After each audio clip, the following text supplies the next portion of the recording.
Starting live. 3, 2, 1. Good morning. Happy New Year. I'm Ranger Jackie.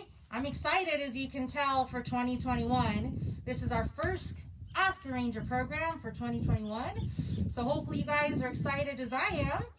Thanks so much for joining us on this program. This is the program where you get to type your questions, anything you've ever wanted to ask a Ranger, in the comments below, and we will answer them throughout this program. Just gonna check to make sure my camera's good. All right. Before we get started, I'm gonna take off my mask, and I gotta do my disclaimer. So I do apologize. I know everyone's sick and tired of hearing about it, but we're still in this COVID surge together. And we here at the park want to remind you that we do ask that you wear a mask. Please don't forget your mask. You do need it to get into the park, as they are required. We are not asking you to wear it while you're actively hiking on the trails and distance from people, but to protect our staff and to protect yourself as well and all of our volunteers and guests. Please make sure you have it on you when you drive up in your vehicle, and that you have it in the state buildings and restrooms, and then when you ever cross somebody on the trail. Now, we are at an 8-foot table. I'm Ranger Jackie, and I'm so excited to introduce our special guest speaker for today. Hi, I'm Shawnee. I'm a volunteer here at Lost Dutchman. Wonderful. And then another reminder before we get started again. With COVID, we are still doing masks. We are still open here at the park, but we are limited in several ways. So our day use capacity is limited to 50%. So we just want to ask your patience and understanding as we start filling up as soon as 8:30 in the morning some days. And then our campground is open to only registered guests and no visitors. So please plan ahead. The only way we can stay open in the park is if we abide by the COVID rules that we have in place. So if you're camping with us, make sure you make plans for visitors off site. And if you're coming to hike, best pro tip, avoid weekends and holidays. We fill up very, very, very quickly. All right, so I'm gonna make sure that I'm logged in here and catching all your questions. Are you logged in? Yep, I'm logged in. Wonderful, so we're gonna be catching all your questions, guys. So again, please make sure you're asking us all the questions as they pop up on Facebook. And if you don't ask us questions, you're gonna have to listen to Shawnee and I ask each other questions. Deal? All right, let's give a few seconds here to see anything. All right. So while I'm looking this up, why don't I have Shawnee, why don't you tell us about yourself and how you got to the position, physically and metaphorically, that you are sitting in right now? Yeah, absolutely. So I started out seeking out a volunteer position with the AZ State Parks because I just love being in the parks. It's such a beautiful space to volunteer in. I had chosen Lost Dutchman State Park because it was the closest to me and, in my opinion, one of the most beautiful with these amazing superstition mountains behind us.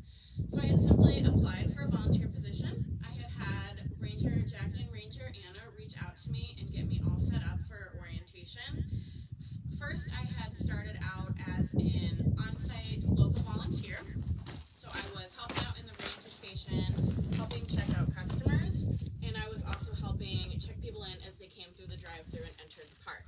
I did that for a few months, and I really enjoyed my time, but I couldn't quit my love for programming that I've had my entire life. So I convinced Ranger Jackie to start an interpretive programming volunteer position here at the park, and now here we are. Hi, David. We had David check in. We encourage everybody to check in. Tell us where you're from. Now, I moved the camera closer. You said it's hard to hear, so please project as loud as you can. All right. Wonderful. Okay, so why do you volunteer here at Lost Dutchman State Park? So the reason that I chose to volunteer here at Lost Dutchman State Park is volunteering in the park is different than volunteering anywhere else. There's no other place you can volunteer where you can come to your place and be out in nature and be able to experience all of these beautiful mountains, see a random jackrabbit pass by every now and then, and get to talk and experience with the hikers and campers that come in and get to hear their stories and hear why they love Lost Dutchman so much. So that's why I like to volunteer. Very good. What are talked a little bit about this, but for those who might be considering, can you talk about the commitment that you have as a volunteer, what's expected, and the procedure of becoming a volunteer here? Yeah, absolutely. So the commitment for volunteers, if you are an offsite local volunteer, it's a 4-month minimum commitment, 4 hours per week. So you can do that either if you're doing the digital programming or if you want to be working in the ranger station like I was originally. If you are an on-site volunteer, that's a 20 to 25 hour a week commitment with a 3-month minimum. And the process of becoming a volunteer is actually really simple. So you're just going to go to azstateparks.com/volunteer. You'll just fill out a quick application, just a few questions asking what you're interested in doing. They have you select your top 3 parks. So if you want to volunteer at Lost Dutchman, you would put that as number 1 and then choose 2 backups in case we're ever not taking volunteers at that time. But right now we definitely are.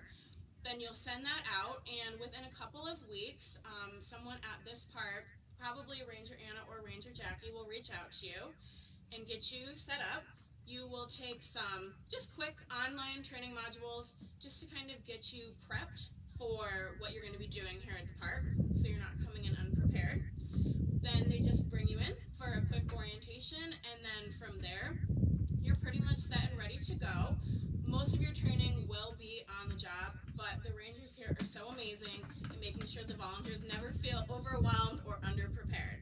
So while most of your training is on the job, they will always be there to support you, which is really fantastic. Hey, the volunteers are amazing. Thank you, Shawnee, for being here. We are actually run with the help of the volunteers. Quick backstory, Lost Dutchman State Park almost closed in 2009 after the recession, and it was because of the Friends group and the community and the volunteers that stepped up that helped save our park. So now volunteers still outnumber us, 3, sometimes 4 to 1 here at the park, and we couldn't run it without you. So major props to all our volunteers here at Lost Dutchman and all the state parks. Thank you so much for what you do. They put in so many hours to make sure the park is nice and clean. And we'll get back to what types of volunteers and job duties there are, but we have our first couple questions. So thank you, Carrie from Minnesota. Thank you so much for checking in. She's asking, what's your favorite critter to see on the trails? And do you have a favorite trail? Ooh, favorite critter, that is a tough one. I am always a sucker for the small animals. I love the chipmunks and the bunnies. They just brighten my day to see one. And as far as my favorite trail, that's a tough one too, because the parks have the most amazing trails. But I honestly think that my favorite is the Siphon Draw to the Flatiron, because it's just so amazing. To find those views anywhere else is really tough. So I really like that trail. I like the Treasure Loop Trail because I could do it on any given day, even if I don't have a whole day set aside to do the Flatiron, which you want to be prepared because that is a very challenging hike. Treasure Loop gives you 500-foot elevation gain. It's 2.5 miles. You could do it with kids, you could do it with dogs, and you could do it with less than 2 hours. And you still get amazing, beautiful views. So if you're a first timer, I highly recommend Treasure Loop Trail. On that trail and on any of our other trails, you will definitely see cottontail bunnies, you'll see some quails. I'll say one of my favorite critters I see every day is the quail. They make some really funny little sounds as they walk by. They just kind of flutter and kind of walk really quickly across the trail. The Roadrunner is also really cool. I really can't pin it down. There's some really great That's a tough one. We also have round-tailed squirrels and the antelope squirrel. Super cute. Of course, there are bigger animals like the deer and the javelina, which we didn't talk about at all because we're suckers for the little ones. But you're likely to see the little ones every day you're here. So thank you for that question. Yeah, thank you. All right, you want to ask the next one? Okay, so Debbie is asking how many trails are able to be accessed at the park and what is the cost per day? Really great question. Here at the Lost Dutchman State Park, the cost is $7 per vehicle, up to 4 adults in the vehicle on the weekdays, Monday, Tuesday, Wednesday, Thursday, and then on the weekends and holidays, Friday, Saturday, Sunday, it's $10 per vehicle, up to 4 adults, considering age 14 and up is considered adult, and any additional person is $3 after that. All the trails here are currently open. We have direct access from the park to Treasure Loop, Siphon Draw, Jacob's Crosscut and Prospector's View Trail. A lot of people ask me as a ranger, can you get to the superstitions from other ways? Yes, there's other ways to access other trails in the superstitions. There's actually 150 miles of trails that you can access, and there's other ways in the Tonto National Forest to access those trails. So keep your options open, and that actually is a good plan B to have. Have a plan B if you come out here in case the park is already full.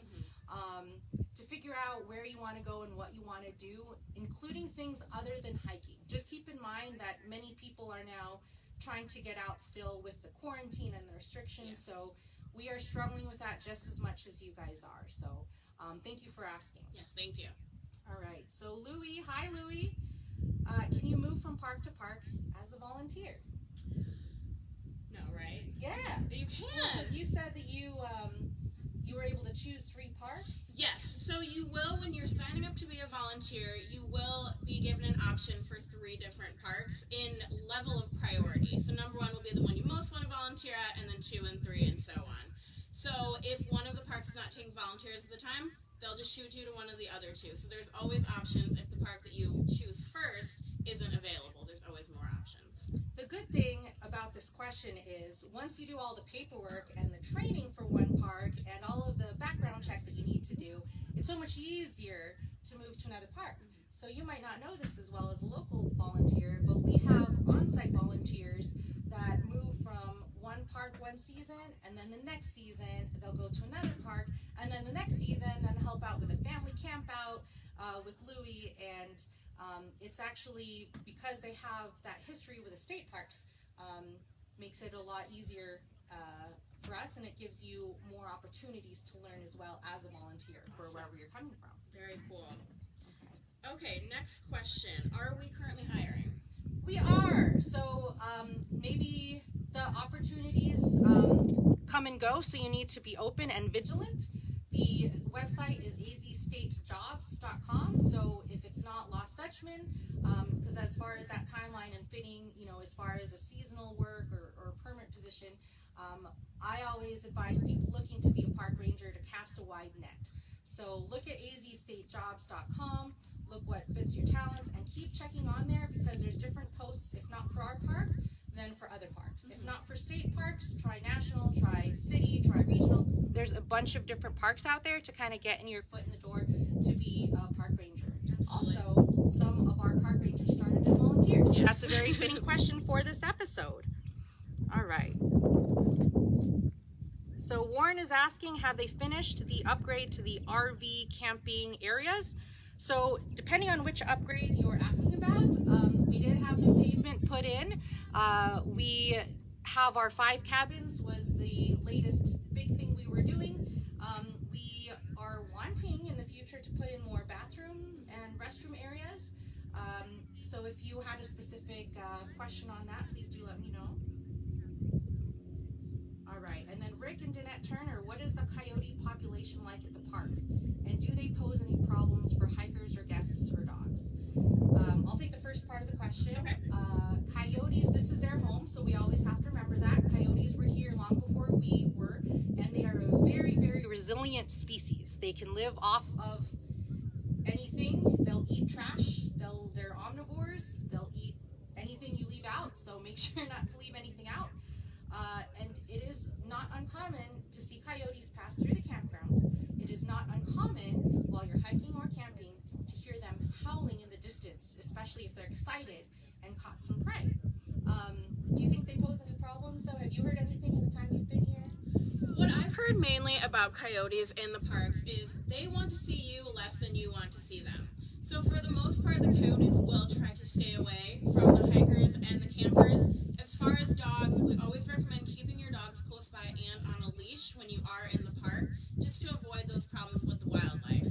But if you were just out with your dog having a good hike, you should have no problems at all with coyotes in the park. Correct, yes. Make sure your kids are close and your pets are on a leash. They probably would be more worrisome with pets. They're going to stay away from you as long as you're not inviting them and trying to feed them out of your hands. Yes. All right. Jake, thanks for the question. Does AZ State Parks only hire volunteers? We hire rangers. I'm a ranger. Shawnee's a volunteer. Yes. And there's the different types of volunteers that we've been talking about. So we'll get more into that. So the camp hosts live on site. They do mainly maintenance of the campground and the cabins. The local volunteers like to help out in the office. And then would you talk more about the interpretive role that you've taken on over here? Yeah, absolutely. So we've been really expanding our interpretive volunteer position here at the parks, especially in digital programming. Right now with COVID, we're pretty limited in what we can do with in-person programming. So digital is really taking over right now. As I'm sure you all know, we've all been going more digital during this time. So we're creating a lot more digital programs like the Sonoran Desert Spotlight, which you can check out, where we talk about different wildlife and plant life that you might see here in the park. And we also have had a few other awesome digital programming. We just wrapped up our sweater weather program, where we invited volunteers to come out into the park, take pictures in their best ugly sweaters, and submit them to us. And we got some really awesome submissions. That was really cool seeing that come through. Check it out. Yes, absolutely. Yeah. It was open for everybody, and people who submitted got awesome prizes and swag. Yes, so that was a lot of fun, and that's just an introduction to what we're going to be doing with digital programming. So we are looking for volunteers in that role. Since this is kind of a brand new position that we're creating, we could use all the help we could get. So if that's something you guys are interested in, we would love to have you. Great.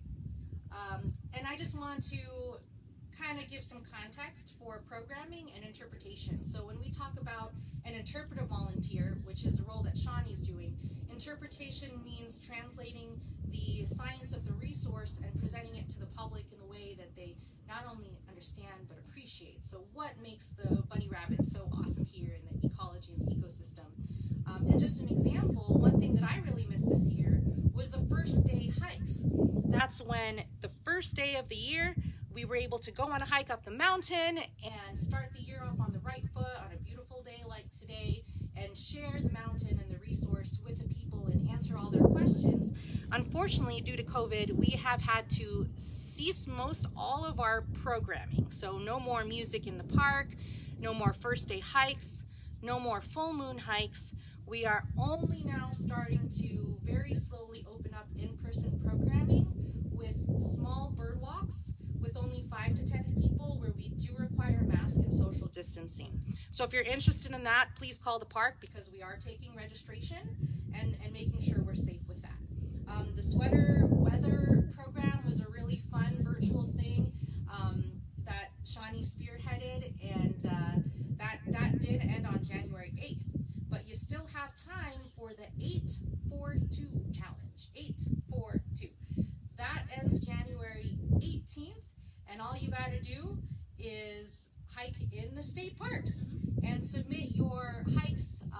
You get, if you do 8 hikes on the trails, you get the 2 passes for free entry into the parks. And we do have one other program that we're currently doing. It is Keep Nature Wild program, and it's a great way to start your year off on the right foot. Even though we can't do a first walk hike all together, you can ask at the ranger station for a cleanup kit and record the date of how much trash you pick up on trail, and you can see how you're contributing as a person, individual, community, parks, to this greater collective for a greater challenge all throughout to keep Arizona clean. Yeah, absolutely. Do you have any more comments on that program? Yeah, so I actually have been involved with the Keep Nature Wild program in the past, and it's such an awesome organization. Trash is such a problem out here in the parks and out on the trails, and it really hurts the wildlife and the plant life with all the water bottles laying around and the other excessive trash. So getting you guys out there picking up the trash is so awesome. We really appreciate if you do that. I know that since they have started, they have picked up over 380,000 pounds of trash. Wow. So if you guys want to help contribute to that, that would be really awesome. And the cool thing about that is you could do that on your time, with your family, with your friend, and still maintain distance and still come out and support the parks. Yeah. Cool. Joy said saltrivercasita.com has a casita available at the base of the mountain. Wow. Didn't know. It's a very popular place to be. Yes. And Linda says you need to let people know they can buy a year pass. I do every year. Well, thank you, Linda. Very good point. We, in addition to the day pass that I mentioned, you can purchase a $75 pass for the year. It's good for state parks only, okay, not national or regional or city, and it's good for day use only. There's no camping discounts. Now my COVID insert here. Anybody I'm selling an annual pass to this year, I give them an extra warning to still please stay away from weekends and holidays, because even if you have a pass and you don't have to pay to get in the park, if there's nowhere to park you at that time, we still wouldn't be able to let you in. So if you're going to consider buying an annual pass, you can purchase that online at azstateparks.com. And I really recommend it if you come to this park a lot or have a favorite local park, or if you know specifically you're going to visit the state parks, and especially if you plan to come on weekdays. Yes, absolutely. I'm sorry, we filled up so quick this morning, and I hate to turn cars away. It just breaks my heart because you're here to have a good time. And our peak is pretty much from 8:30 to 3 o'clock in the afternoon. Yes. So, and we're open till 8 o'clock p.m. Okay, what's the next one? Okay, so we have a question from Linda. She said you're keeping the daily visitor capacity down to 50%. So how many are allowed in for hiking? So half of what we would normally, and we're really being careful not to cross over that limit. So we do attendance by individuals, but also by the number of cars and vehicles we allow in. So we measure it with a count, of so many cars to come in, which is, if we have 300 plus parking spots, we'll allow 150 vehicles, and when it's full, you have to leave the park and try to come back later, because as soon as cars leave, we're able to allow others in. So it's a touch and go. It's a little risky. That's why I do want to ask you have a plan B. I still want you guys to come to the park, but do have that in mind. We're also not allowing walk-ins. So I don't know if you guys remember, but back in March when the COVID started, there were actually pictures from Arizona Family of like trailheads that were completely packed, and you got 50 people on the top of a trail and camelback, and here at this park as well. So do understand that this is what we're doing to keep everybody safe. So once you do get in, know that you have that safety and that the trails will not be packed. Yes, the trails you can easily get by. When you pass somebody, just make a wide berth, and do put your mask on when you're passing somebody, please, out of courtesy. Thank you. All right. Any other questions? Any questions from any of you out there? Well, thank you so much for joining us. I will remind everybody that as much as I've talked about it, there is a holiday coming up. It's Martin Luther King, so it's a great time to celebrate. The park is going to be packed, I just know it. So enjoy your parks, enjoy your family, enjoy in different ways you can.